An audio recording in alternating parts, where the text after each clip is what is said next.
So President Trump has been talking a lot about he wants to stop the killing. And we've talked a lot about how just stopping the killing is not necessarily a good outcome if it's not done in a way that's just. You could stop the killing by just having Israel give up and let Hamas kill everybody in Israel, and then the killing would stop. You could, quote unquote, stop the killing by forcing Ukraine to stop fighting and give up and give their country to Russia, in which case many of them would be tortured and killed, most likely. But that wouldn't be a just outcome. So, as President Trump goes to meet with Vladimir Putin on Friday in Alaska, not Russia, I hope that he keeps that in mind. What does actually stop the killing other than just outright victory? As I've said before, probably the best way to do this would be to just give Ukraine, give Israel everything they need to win and win decisively, crush their enemies, and then there you have a just peace. But that is long and costly, and a lot of people die in the process.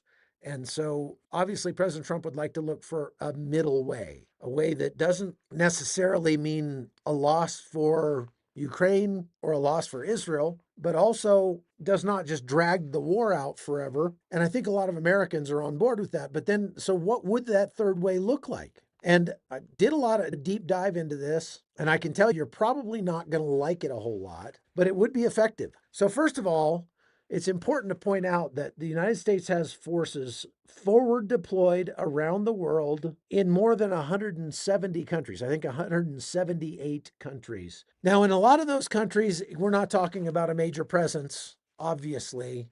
What we're talking about is U.S. Marines stationed at embassies around the globe, and that counts, okay, as a deployment. But that's not a combat deployment by and large. So we have about 170,000 troops total that are forward deployed outside the United States at any given time. 170,000 troops is likely more troops than Israel has fighting right now, or very close to it. It's bigger than, I would say, most of the world's armies in terms of combat power, if not in terms of actual people. But we have an enhanced forward presence all around the globe. Now, if you just look at Europe, for example, we have a lot of what are called tripwire forces that are arrayed across Europe. Now, tripwire forces are deterrent forces that are in areas of potential conflict that are not meant to fight, but just to deter aggression. Now, these purposeful U.S. deployments raise the cost and the political risk of any kind of aggression in the areas where U.S. troops are based. It doesn't always work, but it has worked very well in certain circumstances.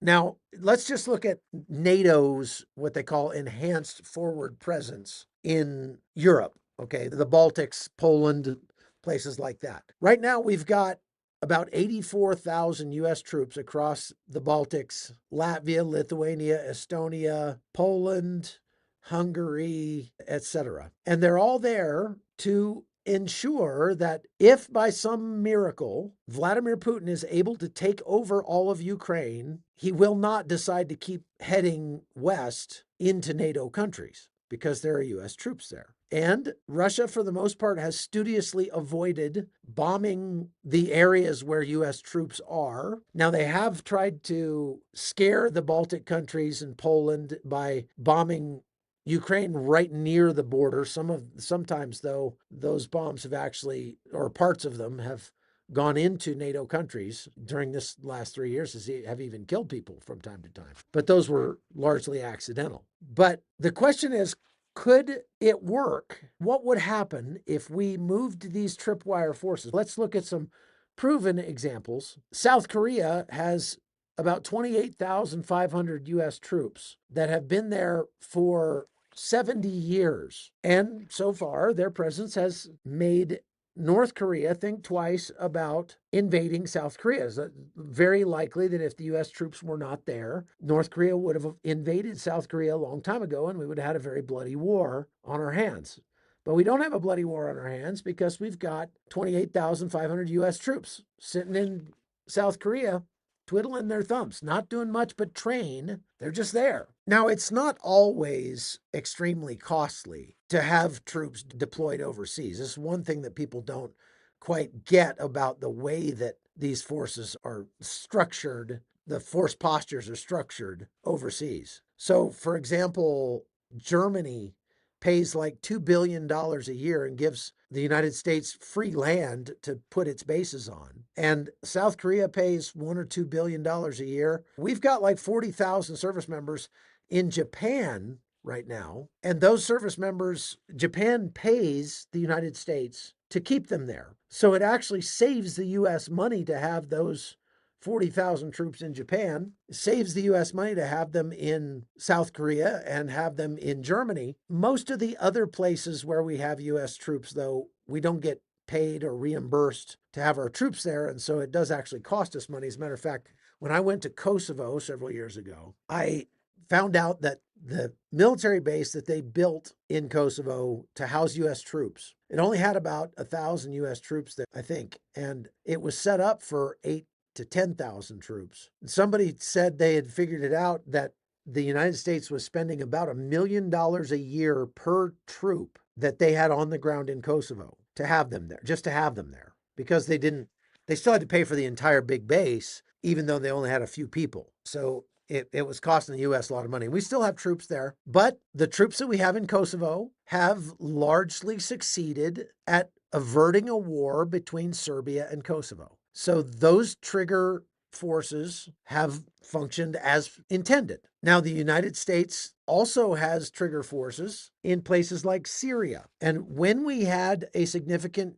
U.S. troop presence in Syria, our forces did act as a deterrent to bad behavior from the likes of Turkey and the likes of Iran and the likes of Lebanon and the likes of Syria itself. Now, ISIS wasn't really deterred a whole lot by having U.S. troops there, but that's why our troops in Syria are some of the few troops that we have deployed overseas who are actually in combat zones. Meaning they are actually engaged in combat on a regular basis, because there are still a lot of ISIS troops running around Syria, and the U.S. Rangers, mostly, that are there, make a habit of knocking on their doors late at night and shooting them in the face or capturing them. So that's okay. But it bears pointing out that of the 170,000 troops that we have deployed overseas, very few of them are actually in combat. We've got thousands of troops in Iraq still to this day.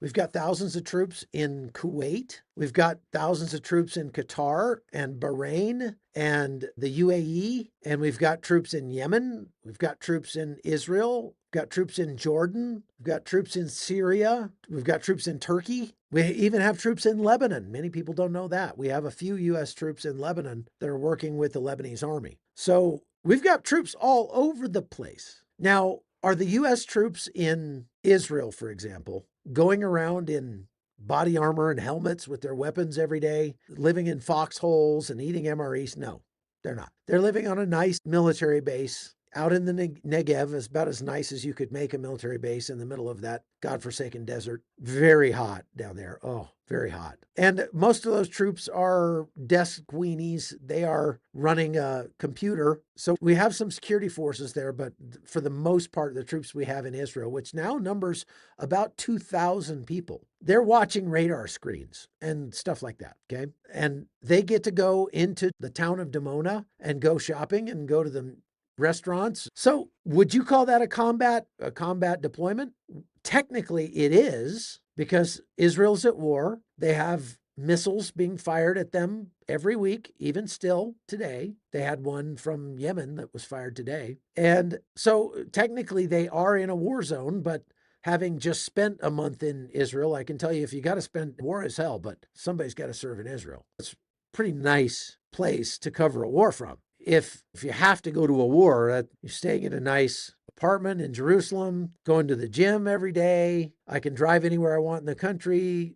I can go shopping. So I wouldn't call that a hazardous duty assignment personally. But from the technical standpoint of what the IRS and the U.S. government considers it to be, yes, it is. Let's think about, what troops do we have who are actually in combat posture, meaning they're living with their body armor every day. They're carrying a weapon every day, and they're likely confronting their mortality on a daily basis or weekly basis at the very least. A lot of the troops that we have stationed in places in Africa are facing things like that. We've got a lot of troops in Kenya, for example, and there are things that happen there from time to time.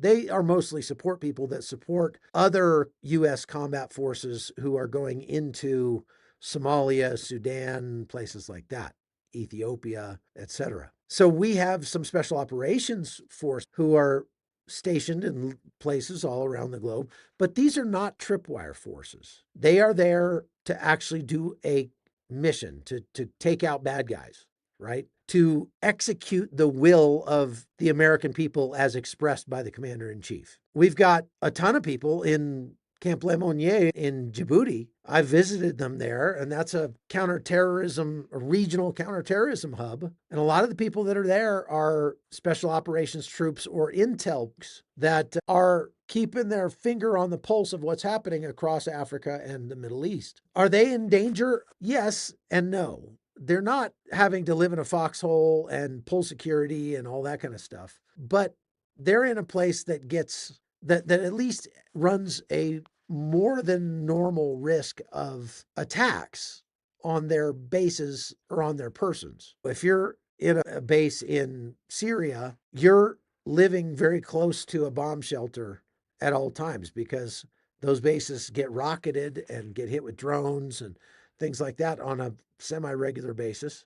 Same thing our troops in Iraq. The troops in Iraq, they have to dive for cover once in a while, but they don't get to go out on combat missions anymore. And so that's not a real fun place to be. But what I'm specifically wanting to focus on tonight is the tripwire troops, because whether they are in South Korea or Okinawa or Landstuhl in German, Ramstein, whether they're in Syria or, gosh, we could go on and on. They have been, by and large, very successful stopping bad things from happening. So the point I'm trying to get to is that maybe if President Trump is truly I just want the killing to stop. And there's one way that's making the victim lose the war and then essentially cease to exist, because Ukraine would cease to exist, Israel would cease to exist. And that's not a just outcome. So we're going to discard that one out of hand. That one we can't stomach. So we're left with two options: either pour tons of military equipment and money into these wars to help the nations fighting against aggression to win and actually crush their opposition, or we do something that's cheaper economically, but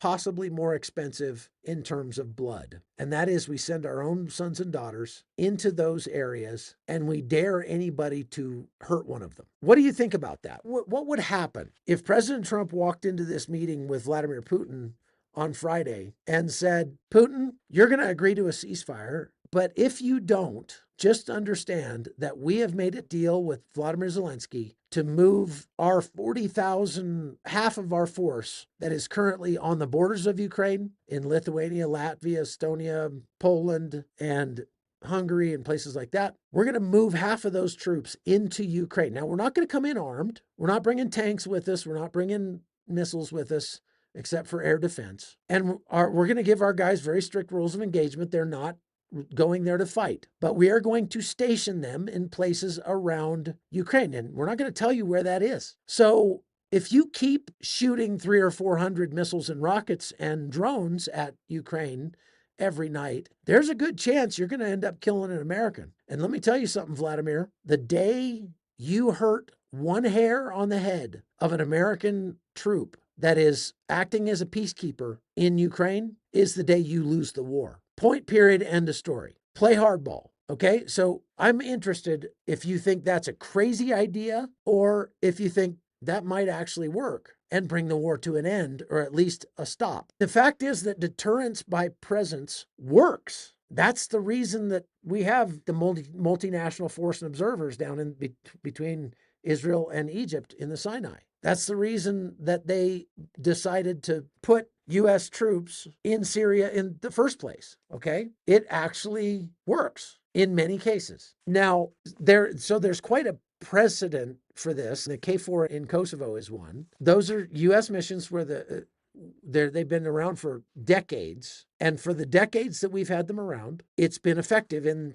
keeping war from breaking out between two parties that hate each other. Now, I'm not advocating that we send U.S. troops into Gaza and we dare Hamas to shoot some of them, because they certainly would. Hamas doesn't care. And if we did that to Russia, I imagine Russia would immediately begin its saber rattling with threatening nuclear war. It likes to do that to try to scare the West, but I'm telling you, Russia is not going to engage in nuclear war. They know that would be the end of Russia if they did that. So they're just not going to do it. We could move more troops into like Armenia. This is a great hybrid, I think, that President Trump has come up with. If we look at the peace talks that they had last week between President Trump and Ilham Aliyev of Azerbaijan and Nikol Pashinyan, the president of Armenia, at the White House, and they came up with this peace deal that kept the aggressor, Azerbaijan, from deciding to invade Armenia, at least for the time being. And Trump did that without U.S. troops. This is where I think Trump is a genius. Rather than send a bunch of U.S. soldiers to sit around in the hot sun and just exist someplace to keep war from breaking out, while they just wish that war would break out because they just are so bored. Instead of doing that, in the case of Armenia and Azerbaijan, President Trump went in there and said, we're not going to bring in troops. We're going to bring in businessmen. We're going to bring in businesses, and we're going to park them along the border between Armenia and Iran, and they're going to act as a deterrent to aggression from Azerbaijan. And they will help Azerbaijan get what they want out of this deal. I think that's genius.